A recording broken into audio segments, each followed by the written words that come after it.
This is Joe Carpenter. Today is January 21st, 2022, and I am interviewing Joe Swift for the first time. This interview is taking place at the home of Joe Swift in Arlington, Texas. This interview is sponsored by the College of Liberal Arts and is part of the Maverick Veterans Voices Project. Thank you for allowing us in your home. Thank you. You're welcome anytime. Where are you from originally, and what can you tell me about your growing up? Born and raised in Dallas, Texas. My growing up was nothing else but a blessed life. I had the greatest parents that God ever gave. Enjoyed everything I did.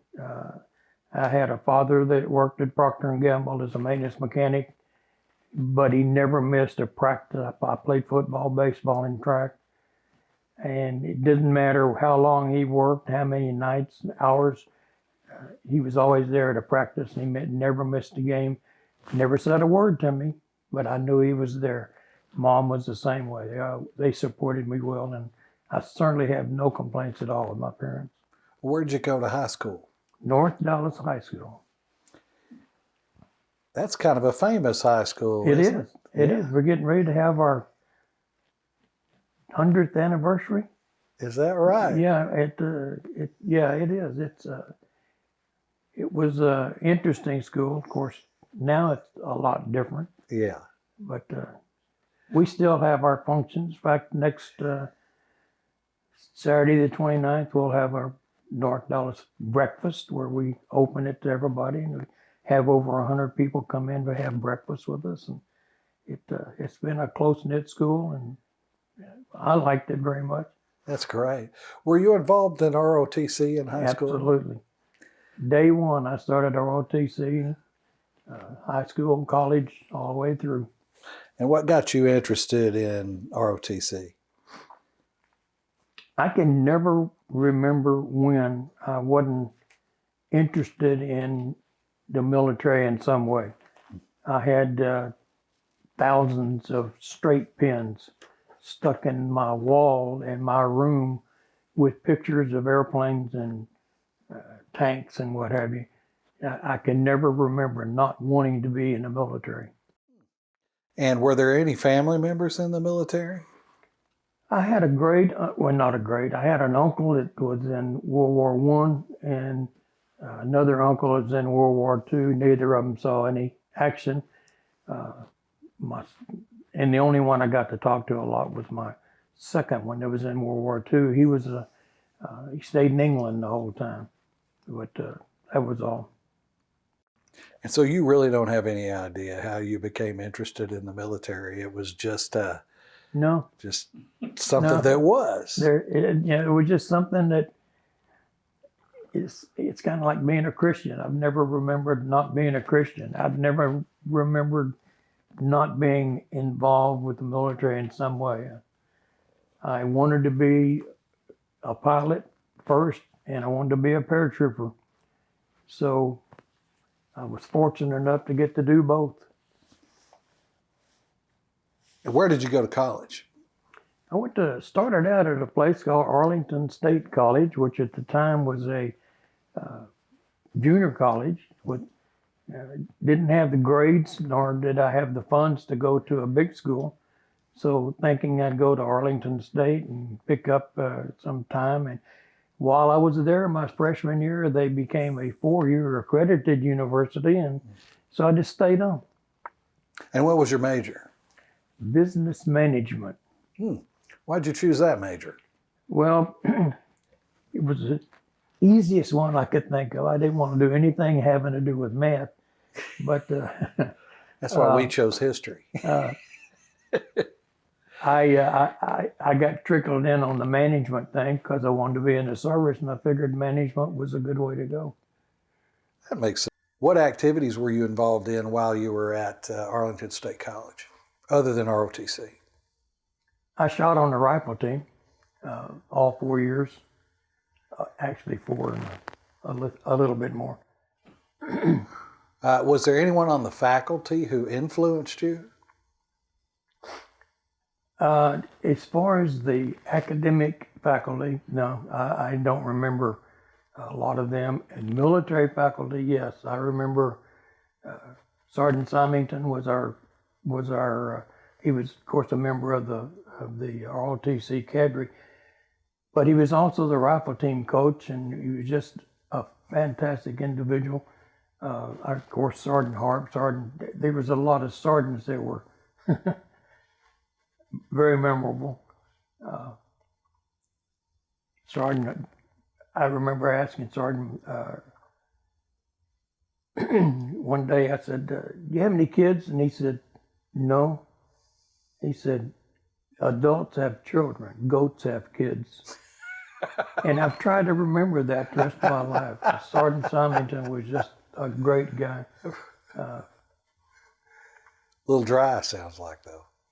He was great. Yeah, he was good. But he took us on all of our rifle team trips, and went down to New Orleans to shoot the Loyola Tulane invitational matches during Mardi Gras, and he was there. Yeah. Riding herd. Over the kids, right? Yeah, over the, you think of college students during Mardi Gras. Yeah. It was fun. Yeah. So what year did you graduate? I managed the stuff 4 years into 4.5 years. So I actually graduated the class of 62, but I stayed an extra semester because me and statistics didn't get along too well. Yeah. So I stayed an extra semester to try again. And were you commissioned upon graduation? I was. I got commissioned the day I graduated, and moved out to the Benning School for Boys the next week. So what was your branch and specialty then? I'm assuming infantry, but... I specifically asked for infantry because I wanted to be a paratrooper. And I figured my best chance of being a paratrooper was being in the infantry. So what was your training like? Great. I had more fun. I got in more trouble training for laughing than we just had a good time. You can't take it serious. You got to have fun. Going through jump school, I'll never forget. Sergeant Roberts was a huge, big black guy, shoulders that were so wide you probably couldn't get through a door, waist about a 32-inch. And there was a young kid in front of me, straight off the farm, and on the tower week where you jump out of the 34-foot towers, Jones was in front of me, and he gave him instructions. Jones, stand in the door and look at the sergeant on the ground, state your name and tower number. So Jones did that, and then he jumped. Roberts just chewed his ass a hole down the cable. You don't jump till I tell you anyway. So I, did my thing and followed him up to get my critique, and he was getting his, and he's getting chewed out again. You know what you're supposed to do. Yes, sir. And he went on back up in the towers. Okay. Robert said, "You understand what you're supposed to do?" I said, "Yes, Sergeant." I'm getting hooked up at that time. Okay, stand in the door, state your name and tower number, and then look straight ahead. Jones, 376, and jumped again. And I mean, I'm laughing. The third time up, I was on my knees. I was laughing so hard. And Roberts took care of it that time. But we just had a lot of fun. I mean, things we did that we shouldn't have done, but had a good time. Yeah. So what was your first assignment after your training? I went to the 5th Infantry Division at Fort Carson, Colorado, and made a mistake of being a bachelor, nothing going on at night. So I started teaching the Dad's Club rifle team, and we went on Operation, I forgot what the name of it. Anyway, went down to Coronado on amphibious training. And when I came back, the old man called me in the office and he said, I understand you used to shoot on the rifle team. He said, sir, you still do it? I said, no, I'm going to make the Army a career, so I don't want to get involved with the rifle teams again. Well, the division rifle matches start tomorrow. I want you to go down and draw a rifle, go out to the range and zero it, and shoot in the matches tomorrow. And I said, no, I don't want to do that, because if I do any good, they're going to move me over to the MTU, the Marksmanship Training Unit. And I said, I don't do that. Make the Army a career. And he said, no, I won't let them do that, but I want you to. So I got a rifle and went out to the range and looked at the scope that was going to be shot the next day. The first match was individual. I said, okay, what I'll do is come back tomorrow and I'll zero as I'm going through the individual match. And so I won't do any good. And maybe by that time I can help the team a little bit. So I did, and we did for 3 days of shooting. And the day of the award ceremony, the general came down, they uncovered the deal, and I had won the match, individual. And he did put his hand on the board, and he said, these top 10 guys will go to the Marksmanship Training Unit. And I looked over at my battalion commander, and he went. So I ended up shooting on the 5th Division team and got picked up on the 5th Army team, and then got picked up on the All-Army team, and then the international team started talking to me about going to the 64 Olympics. And I said, hey guys, so I volunteered to go to Vietnam, and being a second lieutenant, they sent me to Korea. Of course. So I spent my first. That makes sense. Yeah. Well, they didn't want to send a butter bar to. So I got to go to Korea. And of course, when I got there, I'm in charge of the 7th Division Rifle Team and the 7th Division Pistol Team and all the train fire ranges. Couldn't get away from it. Wow. So how long did all this go on? Oh, gee. What, 3 years, 2 years? I don't know. Meanwhile, while I was in Korea, I started skydiving, and I was enjoying that until I got hurt. And then I thought, I had passed all the tests and got everything together to go to flight school. So I think I'm going to go to flight school. Surely I figured they were going to put me in charge of an aerial gunnery range, because but luckily I got to fly. And they sent me to Mother Rucker or Fort Rucker, I'm sorry. Right. Sent me to Fort Rucker, and they had a basic training unit there at one time, and I was the executive officer of the company. And finally, after many phone calls to officer assignments, I finally talked them into sending me to fixed wing school first. So I got to do that, go to fixed wing school. And why did you want to do that first? I didn't want to fly helicopters. Oh, not at all. Not at all. Interesting. Which is another funny story. When I got ready to leave Vietnam, I was able to finagle a call to officer assignments. And I can picture it in my own mind. A young second lieutenant answered the phone. He said, Captain, what can I do for you? And I said, I want to go. I want to know what you're going to do with me. I'm getting ready to leave Vietnam, and I want to know where you're going to send me. Well, wait a minute. Let me check. And the next thing I picture is an overweight female first sergeant. She didn't say hi or anything. She picked up the phone and she says, Captain, you're going to rotor wing transition. I said, ma'am, you don't understand. I don't want to fly helicopters. She said, no, Captain, you don't understand. You either turn in your wings or go. And I said, what's my class date? So I went back and went to rotor wing transition, and of course went back to Vietnam flying helicopters. All right. So what did you fly first? What was the fixed wing aircraft you flew? I flew as a forward air controller flying 01 Bird Dog, L-19s most people call it. Mm-hmm. So I spent my first tour as a forward air controller. Mm-hmm. And that was a full year? It was. A very full year. Yeah, it was. And then on your second tour? Second tour, I went back flying helicopters. And of course, I started out up in Pleiku as I controlled all the helicopters, and this 2 Corps guys would send in, companies would send in their requests and what they need for helicopters, and I would look at the number of available helicopters and assign, different things for a little while. And then they sent me down to band me to it to be the commander of the 155th Assault Helicopter Company. And the battalion commander talked to me the night before. He sent me up there and he said, "Don't do anything, something's happening." And so I said, "Okay."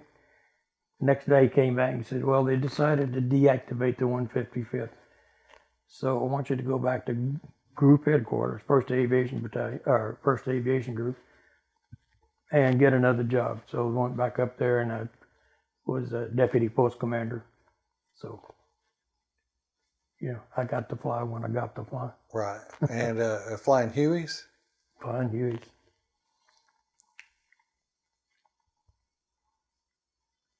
And so obviously you served in a combat role. Is there anything you can tell us about that was of particular interest during that time, or was it all of particular interest? Terrifying. Yes. It was very interesting.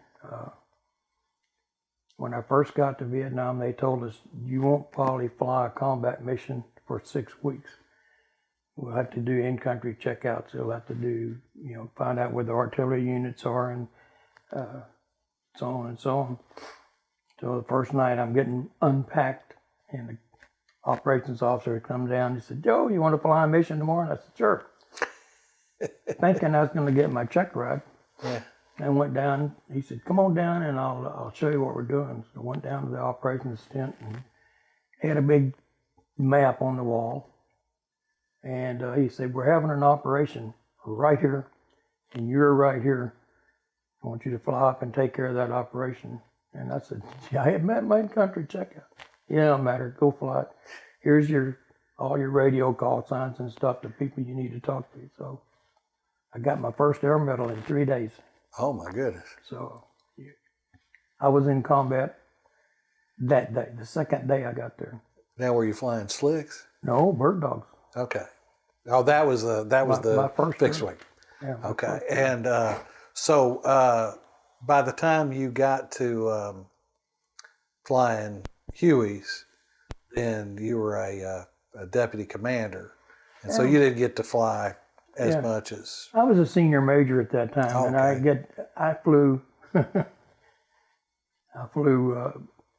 ash and trash missions when I could get a helicopter, when I wanted. And 1st Aviation Brigade Commander, of course, was a big shot. He controlled all the airplanes. His aircraft was number 555, so everybody called it Triple Nickel. Mm-hmm. And I'd get his airplane or his helicopter. And I remember the first time I flew up to Pleiku, I called him and said, "This is Triple Nickel coming in." And I landed on the hot spot. Every senior officer in the post was standing out there waiting. And I got out of the airplane and looked at them, and they said, "Where's the old man?" I said, "No, it's me. Don't you ever come in here again and tell us." So I've had a couple of deals like that. Yeah. So you couldn't be Triple Nickel. I could be Triple Nickel, but I had to tell them I didn't have a code aboard. Okay. I forgot to do that. Of course, Oops. I did that a couple of times when I was down at Fort Rucker. We'd have to get our flight time. And one time I was flying a Baron, a twin-engine Baron.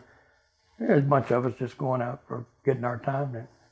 And I flew into Navy Softly down in Florida on the coast. I was a captain then. I just called him and said, "Hey, this is Captain Swift, and is there a way you can send a car down to pick us up, take us to the Officers Club for dinner?" "Yes, sir, we take care of it." Not thinking I'm a Army captain going into a Navy base. Their captains were birds. Oh. And I got talked to that time too, Yeah, I did a few things. Yeah. That was kind of a whoops. I had fun. I mean, when you're scared to death every day, and you got to have you got to put your own fun in there sometimes. All right. Well, let me back up a little bit. How long were you in Korea? 13 months. 13 months in Korea and 2 tours in Vietnam. And how did those tours line up? One after another, or was there a gap in between? Well, there was partial gaps. Of course, when I was in Korea, I had to go back and go to flight school. And that took 9 months or whatever it was. And after my first tour in Vietnam, I had to go to rotary wing transition. And I had I guess I went to the infantry officer advanced course at that time. Someplace in there I had a company for a year at Fort Rooker. I had the headquarters company.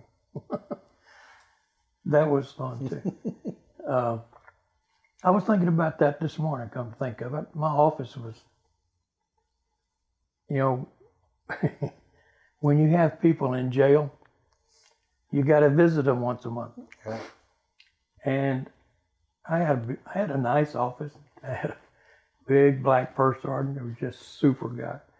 And my executive officer was a big guy who had played football at Alabama with Joe Namath. And he was a character. Anyway, I would get an airplane or a helicopter and fly from, I guess it was after rotary wing. Anyway, I'd get an airplane to fly up to Fort Benning and visit with my prisoners. I only had one. The guy I had up there was just as nice. I mean, he was a super individual, really, but he was an old country boy, you know. Mm-hmm. And then about, I don't know, 3 or 4 days later, his wife would come in to visit to find out how he was doing. And I'm 82 years old, and I've seen some beautiful women. His wife was knocked down gorgeous. I mean, she was a little bitty thing. She was so pretty, but I had my desk, and across there was a couch, and then next to it was a door that led into the orderly room. And she would come in her nice little mini skirts, and they would escort her in. And so-and-so's wife is here. Oh, okay, have a seat. And then they'd shut the door. God, you can't do that. Right. It's just, so it was, and this went on for several months. I'd have to ease over and, nonchalantly open the door. Right. And one day, I thought, something's going on here. They brought her in. She sat down, but I didn't go back to my desk. I waited for a couple of seconds, a couple of minutes, and jerked the door open, and they're sitting there with the watches, and they're betting how long it's going to take me to open the door. So we had a little talk about that. We had some fun. We had a lot of fun. So you were actually being paid back for some of your own. I could tell you stories. I could tell you some stories. 31 years, I have some stories. Yeah, I imagine so. And so were you married or in a relationship during the time that you served? Yes. No.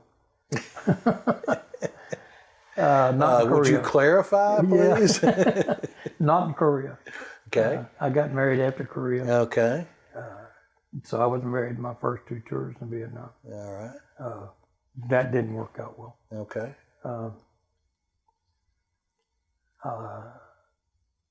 Yeah. You can't go through what we went through and not be changed. Sure. Not be a different person when you come home. Mm-hmm. So I'm convinced that I messed up the first one because I just wasn't the right person when I came home. Right. And, so anyway, yeah, I was married. Mm-hmm. And did you lose anyone close to you while you were in the service? I tried not, and they tell you, try not to get real close to people. Yeah, I had some good friends. Unfortunately, I lost 2 of my observers my first tour. I went on R&R, and I had a guy named Autolet, a Chief Warrant Officer Autolet, who was from the 101st Air, no, 173rd Airborne, or maybe it's one, I don't remember. But anyway, he used to fly a mission every week, and he had specific areas he wanted to look at and check out. And while I was gone, one of my flight school classmates flew that mission for me, and he got killed, crashed, and killed both my friend and my observer. And then my replacement was assigned to me up at when I was up at Quinyon. Another captain came in. I had super people working for me. I had 6 guys, 6 pilots working for me. They were just absolutely super guys. Couldn't ask for a better crew until my replacement came in, and we had a night mission we had to fly, and the only way we could eat was to go off of our compound over to the hospital compound for dinner or for any of the shows they had. And of course, they were one gate and another gate, so if we had an alert, you couldn't get from one to the other. And my replacement, although he was married with 3 children, found him a nurse friend, and he wanted to stay over there all the time. I said, no, you can't do that. We've got, anyway, long story. We didn't get along too well, but anyway, I was less than 30 days in country when I was at the desk one day. I had a mission to fly that morning, and my sergeant said, you need to stay and write some efficiency report. You've got, you're less than 30 days, and you need to do some efficiency reports. And I said, yeah, I do, but I don't have time. I got this mission. And then my replacement said, you're a chicken. I'll fly your mission for you. Well, he crashed someplace with my other observer, and I had to identify the charred body, So I went to a lot of memorable services, to the point now I won't go to funerals anymore. I don't go to funerals. You mentioned that you can't go through that those experiences without being changed. How did they change you? Obviously, I don't know how I changed. I just, I did. When you come home with PTSD, there's just absolutely another story with that. You have anger problems. You have flashback problems. There's this thing, and I've been so lucky to be married to this young lady I'm married to now. Yeah. We went through counseling, and she knows how to handle it. Yeah. I'm still a horse's ass a lot, and I mistreat her, not physically, but I'm not nice to her sometimes. Right. But at least she understands. And how did you meet this woman who knows how to handle that horse's ass? I met her in junior high. Is that we went so? through junior high, went through high school together. She wouldn't date me because she was dating a good friend of mine. Yeah. And then we met at our 40th high school reunion. Neither of us were married. Really? And I told her that night we were getting married.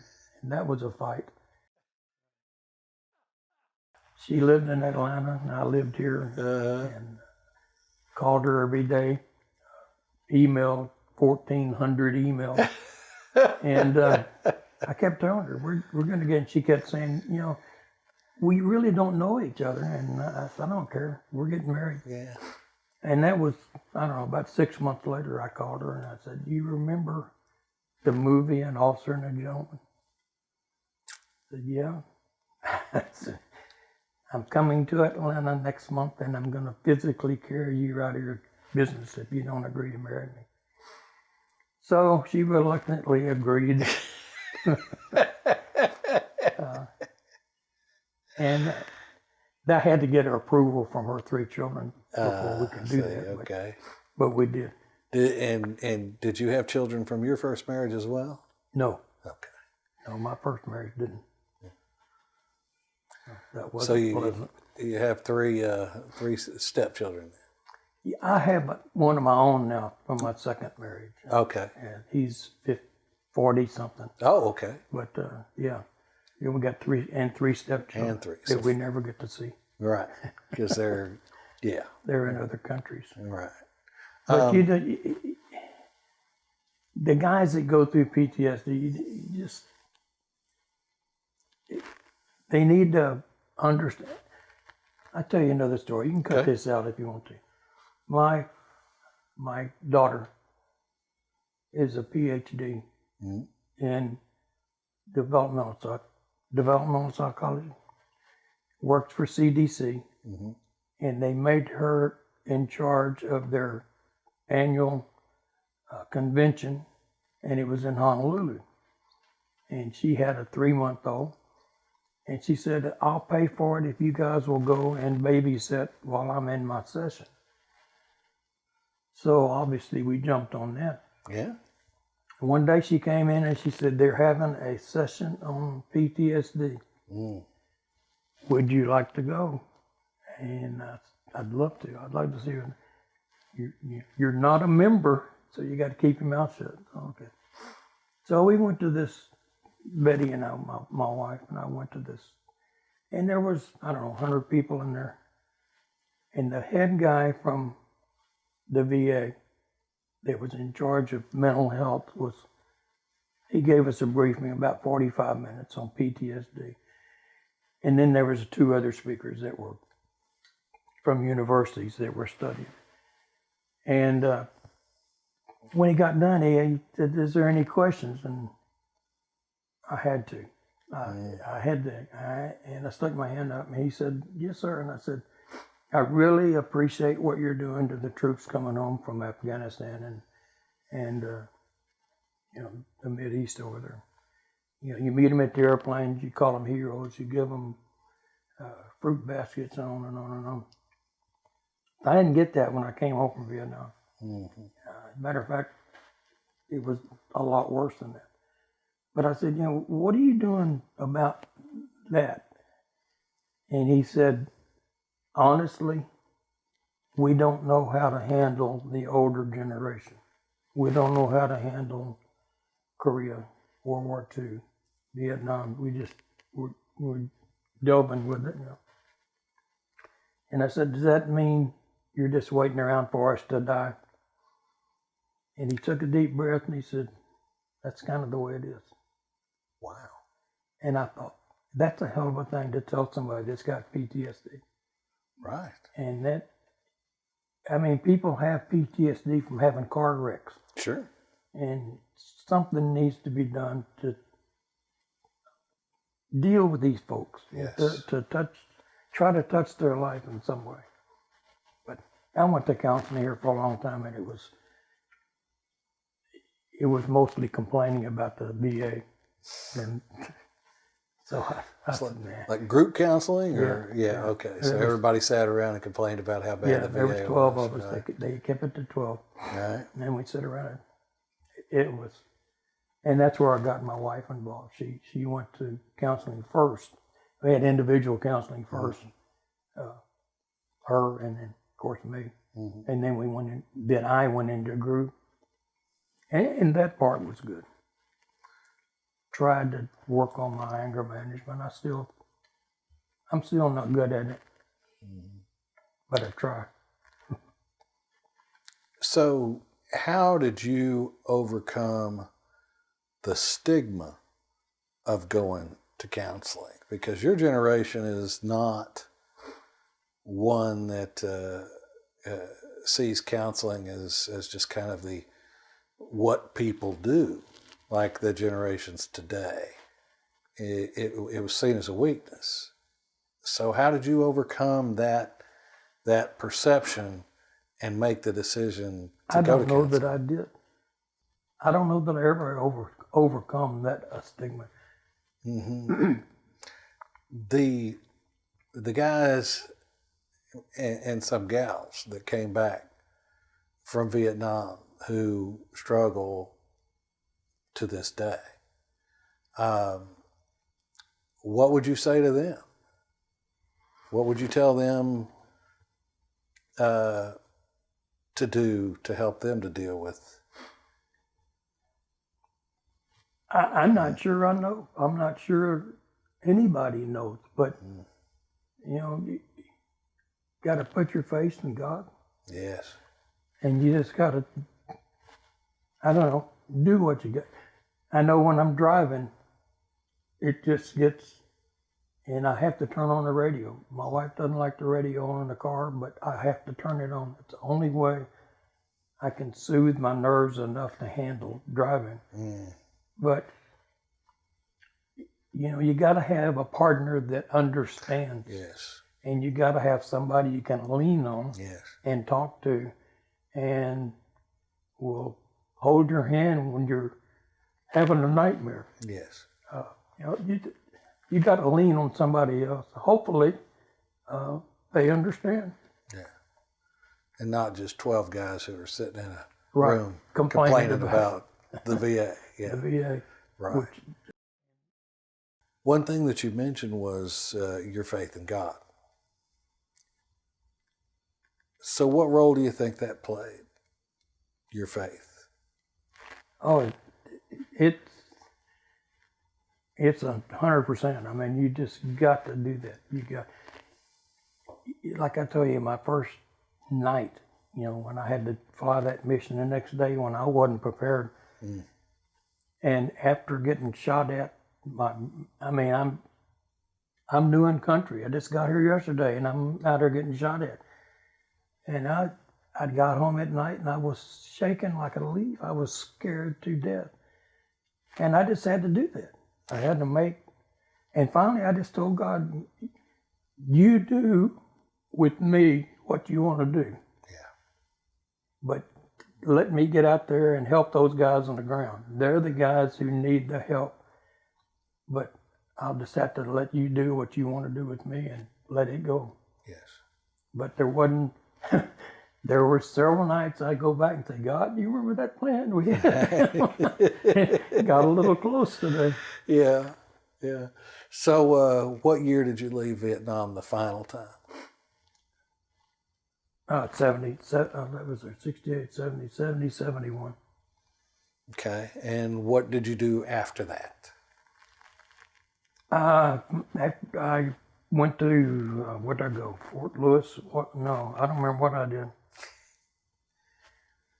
Stayed in the Army, we know that. I did. I went up to Fort Lewis, I think.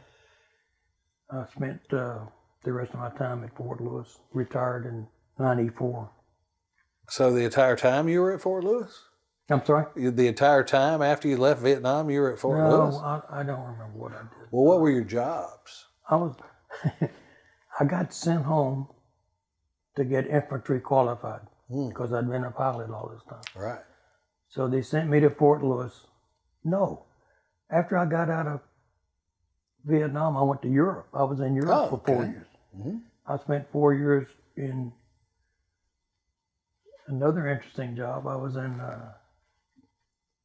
the European Command Center as one of the duty officers controlling all of the nuclear weapons in Europe. We had to exercise the system once a day, once a tour. You know, our tour duty was 8 hours, of course. Work. First day you go from 8 in the morning to 5 in the afternoon. Yeah. And then the next 3 days you go from 5 in the afternoon to midnight. And you know, that sort of stuff. And every 3 days you get 3 days off. Or every 6 days you get 3 days off. But That was an interesting job. That was, I had a cosmic top secret atomo with a special intelligence attachment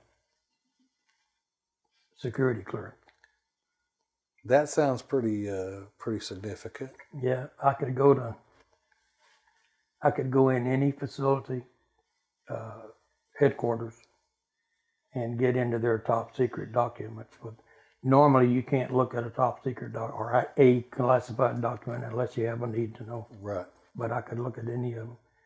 I had to go to Navier over in London about once a month to talk to those people. That was a fun job.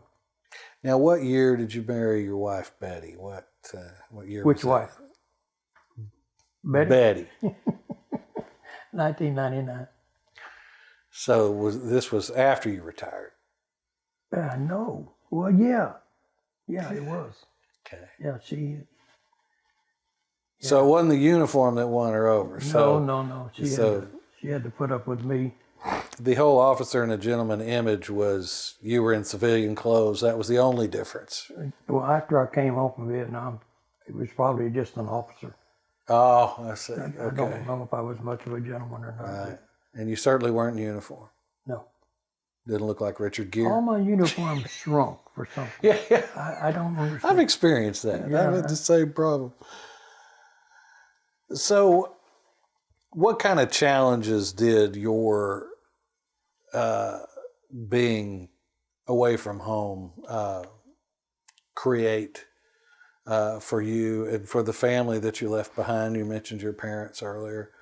What kind of challenges did that create for them? I was an only child, so it really created a problem with my parents. So we were so close. Yeah. My parents and I had double dated. Really? Yeah, we had a lot of. It was just a great relationship with my parents, and it, but although it broke my mother's heart, I'll support you. Yes. And I made sure while I was in Vietnam, I wrote her every day. Wow. Maybe I just said it was a tough day, but I'm okay. Yeah. But I made sure they heard from me every day. And how long did you serve? How many years did you serve in total? 31. 31 years. And your rank as when you retired was a 06 or full colonel. Full colonel. Mm-hmm. Were you satisfied with that? No.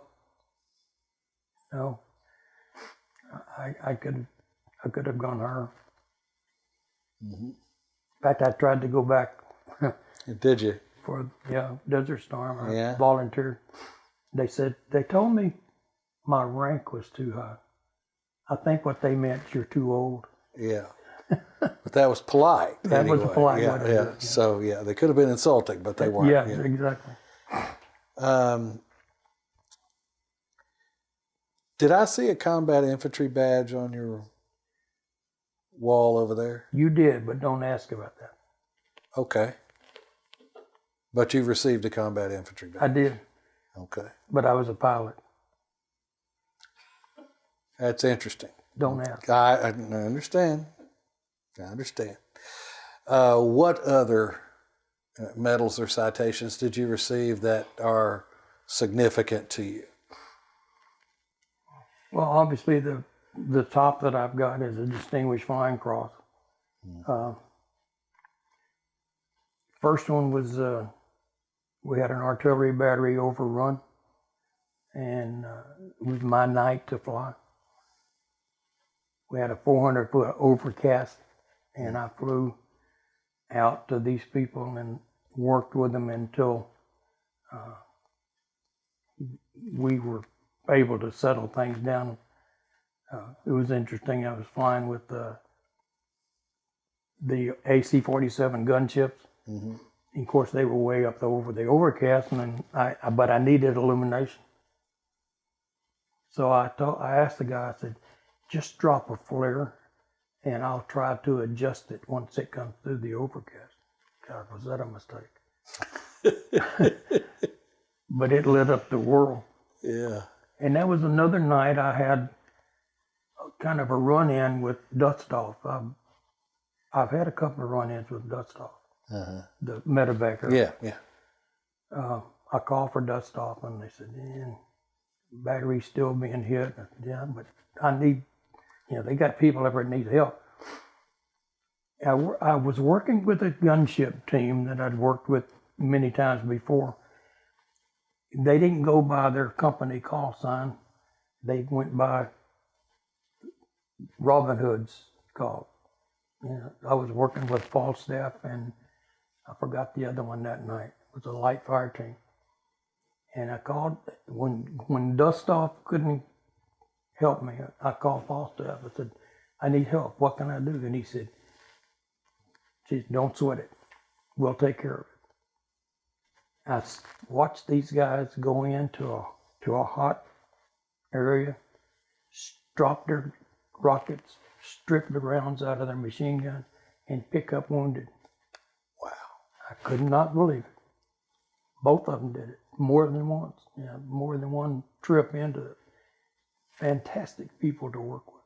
Just, you couldn't ask for it. Anyway, what I was leading up to when I landed, after 4 hours of flight, which is what's restricted 3 hours, but after 4 hours, I landed with a battery that was boiling over on the floor, and the Devarty commander came out, pinned that horde on, and then told his aide to write it up. Wow. So that was kind of significant. That's pretty significant. And then I got another one, my second one, during Tet, when we were overrun. Dumb stunt there, but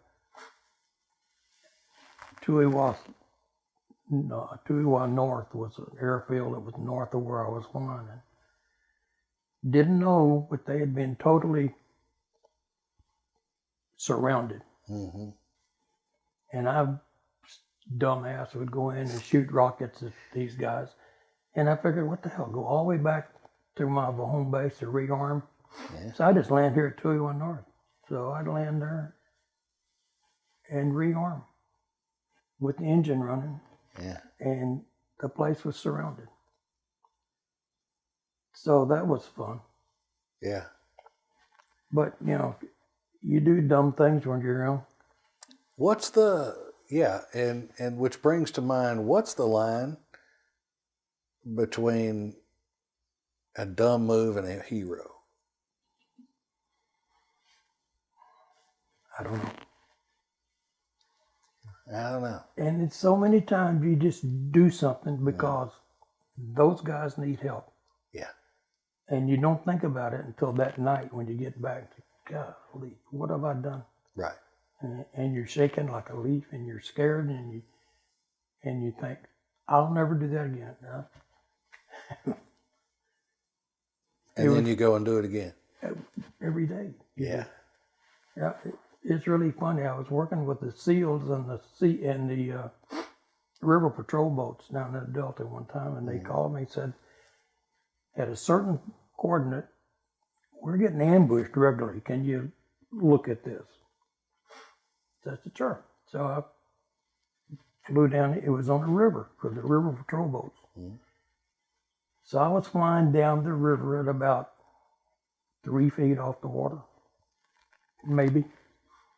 And when I got to this area, I don't know if you're familiar with WD-1 Comma wire, but it's about the thickness, diameter of a pencil, lead, wooden pencil, the lead in it, it's about that diameter. And it's got 2 strands of stainless steel for support and 2 strands of copper, and they use it for communication. Mm-hmm. Well, I don't know if they were using it, if the VC were using it for communication or for a trap, but there was 4 strands of this stuff wrapped across the river that I ran through. Anytime I flew that low, I always carried a little bit extra power, so it turned me 90 degrees into the trees and staggered out, and airplane felt okay, flew okay, but I was close to home. I said, maybe I better go home and check it out. Mm-hmm. So I landed and taxied into my parking area, shut down, took my helmet off, my sunglasses off, and backed out of the airplane. My crew chief from Perryton, Texas, redheaded, freckles all over him, was standing there with his shirt off, with his hands on his hips, and he said, "God damn it, Captain, what'd you do to my airplane?" Now, I spent 31 years in the service. I've never had an ass chewing like I got that day. And I couldn't do anything. Just say, "Yeah, Mike, you're right." You know, Well, those crew chiefs are pretty possessive. well, it's his airplane, you know. Yeah, right. And the bad thing was about 2 weeks later, I brought it back with banana leaves hanging all in it too. Oh, gosh. Well, it hit a banana tree. But Mike and I still correspond. He lives in Surprise, Arizona, and we still email and talk and everything. Great guy, saved my life, took care of me. Yeah. Could never want for anything more. Who that you served with was an influence on you?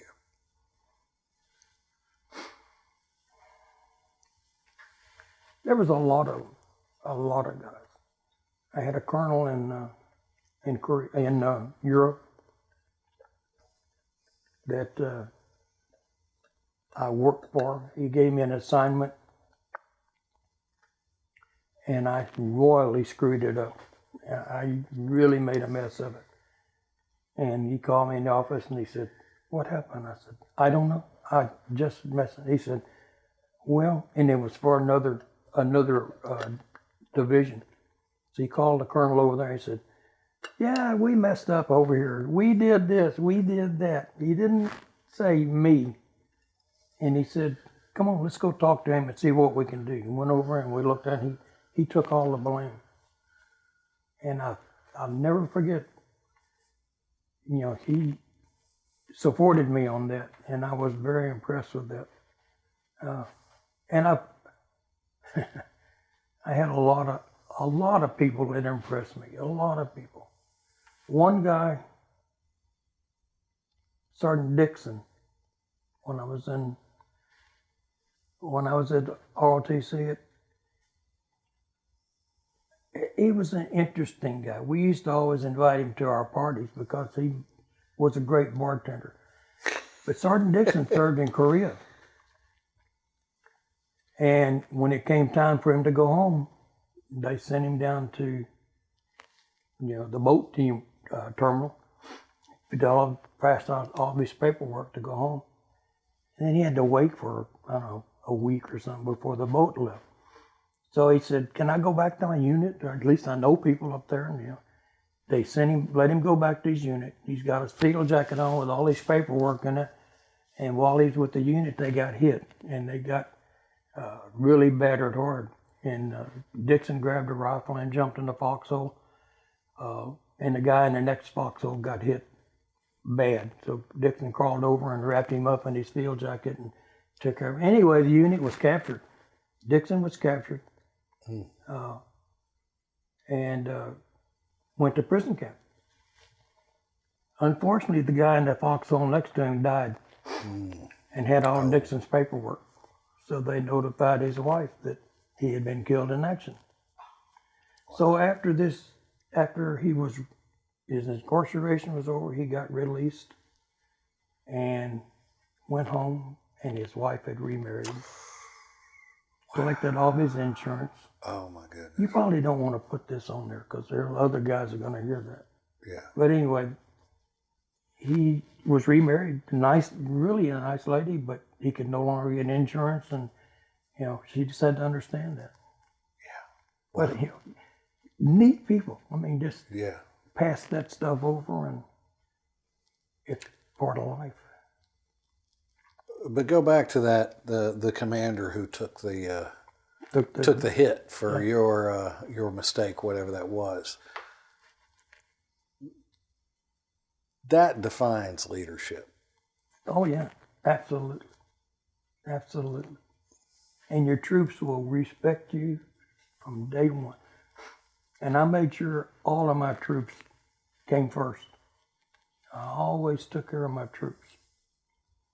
I had a sergeant when I first went up to Fort Carson. that did that. I said, Sergeant, I've been in the Army all day and I need help. I need all the help you can give me. He said, Lieutenant, since you said that, he said, I'll tell you what I'll do. I'll run your platoon through you. When things happen, I'll tell you what to do. And we did that. And we did that for a long time. Then we went on Operation Cherry Tree down in South Carolina, where the 5th Division and the 2nd Division were on the ground, and the 101st and the 82nd parachuted in on us. And we spent 6 weeks just roaming through people's yards and through pastures and through fields, and we ate, anything we could find, and it was really interesting. Go 6 weeks in South Carolina without a shower, though. But anyway, he would tell me, the old man would call and say, come to the front, we'd go up, and on the way back to the unit, he'd say, this is what I do. One day I got a call, hey, Sergeant, let's go. And he said, no, Lieutenant, it's your platoon, you run it. So you run into guys like that really set you up for your career and tell you which way you need to go. Just really, there's so many people you run into that are inspirations. Run into the others that go the other direction. Right. Right. There's some that are less inspirational.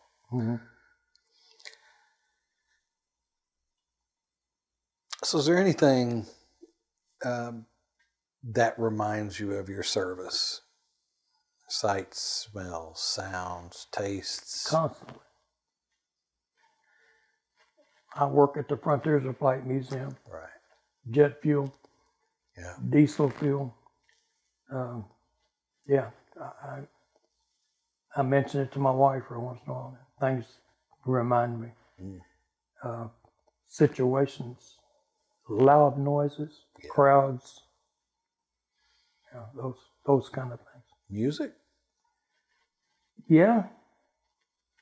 I never liked the go-go dancers and all that. I never went to those shows. They turned me off. But yeah, there's some music that I've tended to fall back on old country gospels now. It's about the main thing I listen to. But there's also some other people. I never got to see these shows, Bob Hope and all this. I never got to see it. I was always out in the sticks. Yeah.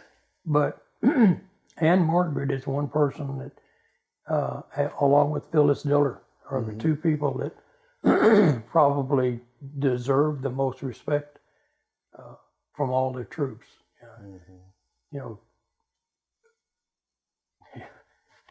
Ann Margaret will stop anything to talk to a vet.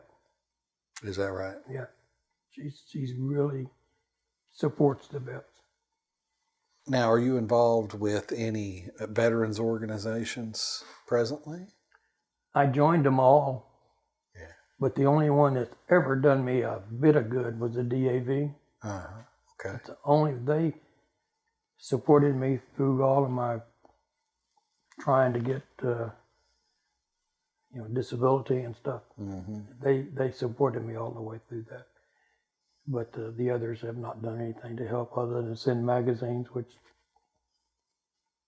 sometimes I can't read because of the stories, get too close. Yeah. So tell me about what you have done since you left the military. I won't go there.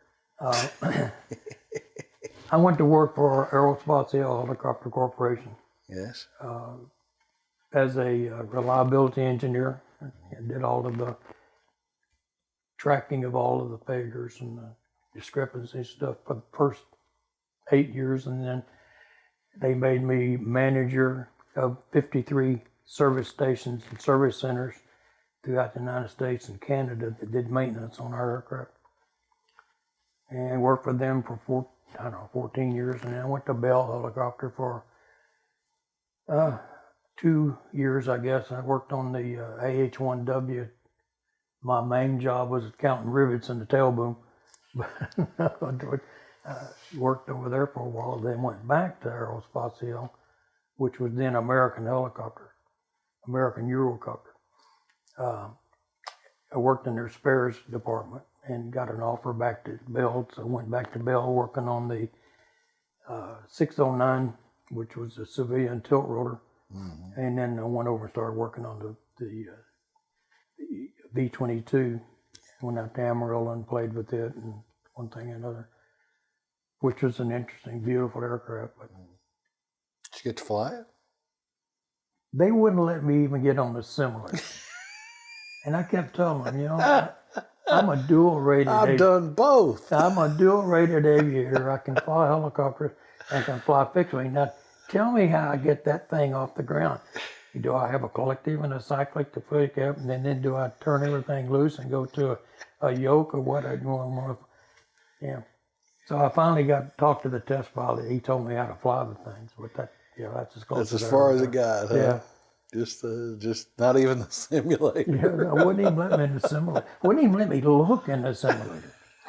If I could just look and see what the handles look like, you know? Right. I was all anxious to hear about how the Osprey flew. That's because I don't get it. Yeah, how do I transition from helicopter to fixed wing? That's right. That's right. Oh gosh. So, if you had the opportunity to live your life all over again, would you do it the same way? In a minute. Would you? In a minute. In spite of it all? In a minute. And the only reason is,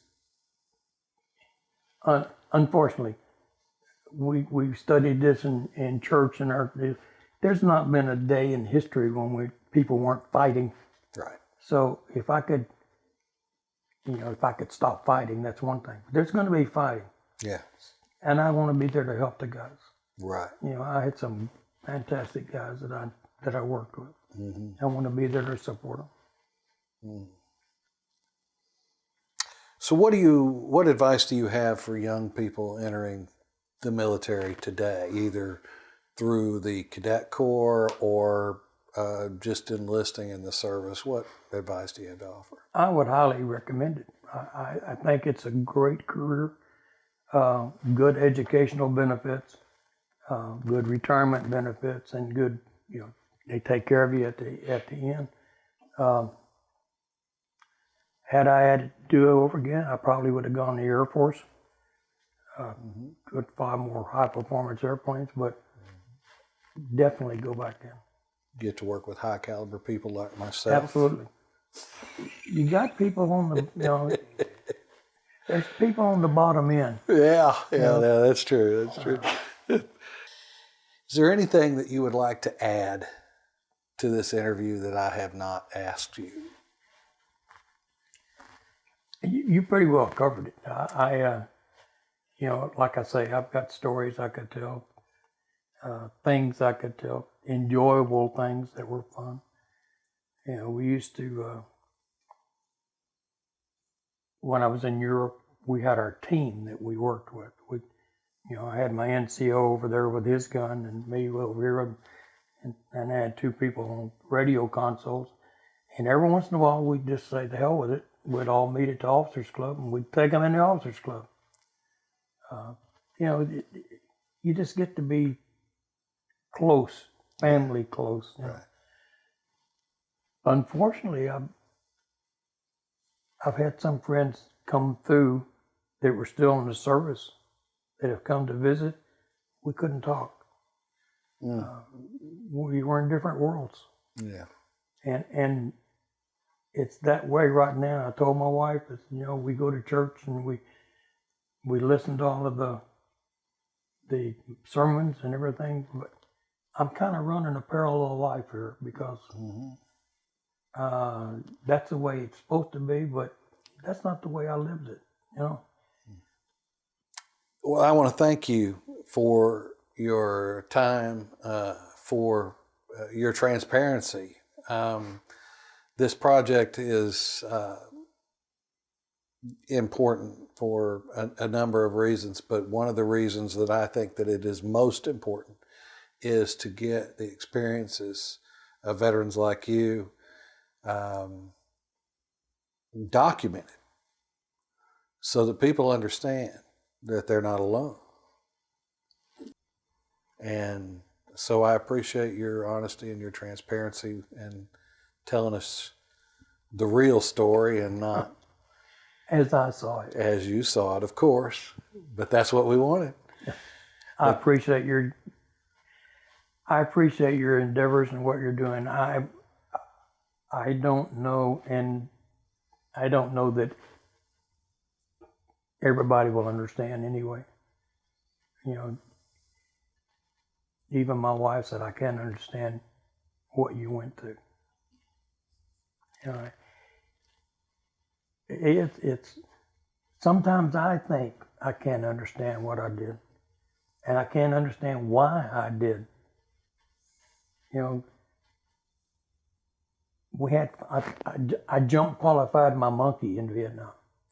I figured if he worked with me, he needs to be a parachutist too. I'm sorry, you never mentioned a monkey in this. Oh God, yeah. See, like I told you, we can. One of those stupid things where my crew chief, I had two crew chiefs, I had another pilot with me. They wanted to go to the big PX in Saigon. So what the hell? You can't fly into Tan Son Nhut. That is just almost impossible to fly in there. So I said, let's drive. So we drove from where I was in the Delta all the way up to the PX. Well, you couldn't take your weapons in the PX. So I said, okay, you guys go and I'll sit out here in the Jeep with the weapons. And when you get done, come in, I'll go in for a while. I did. And when I came back out, my crew chief sitting there with a damn monkey. I said, where the hell did you get that monkey? And he said, I traded my Zippo for him. I said, now what am I going to do with this monkey? Well, it became our unit monkey. We also had a dog. Shotgun was his dog, and they get along. It was really funny. They play together and everything. But that monkey knew exactly how long that dog's chain was. Dog would be out there taking a nap in the afternoon, and the monkey would go up and start screwing with him. And the dog would jump up and start running, and the monkey would run about that far for longer than that chain. But anyway, we decided one day we needed to jump qualify the monkey. So I pulled a parachute out of a flare, tied it all up, told the guys, okay, the Air Force guys are out there, and I said, look, monkey's not going to be happy, so don't grab him when he comes down. Just when he runs by, we'll make a circle out there, and as he runs by, we'll catch the parachute and let him settle down. Well, he wasn't happy. He squealed and screamed all the way down. He hit the ground. He came up with his hands up like that and started screeching, looking around. Then he started running. He ran right between me and the Air Force Major. And Major Brown reached down, grabbed the parachute, was holding it. The monkey just ran around behind him and bit him on the leg. It's kind of funny, you know, but monkey didn't want to go to the airport anymore after that. So. Yeah, we had fun with the monkey, the dog. Oh, yeah. So, but the monkey was jump qualified. Yeah, he was jump qualified. Did he get jump wings? He only jumped once. He only had to jump. Oh, he only had to jump once. We couldn't get him to the airport after that. He wouldn't go. Well, thank you for your time. Thank you for having us in your home. Thank you for participating in this project. We appreciate it so much. And that'll be the end. Well, thank you very much.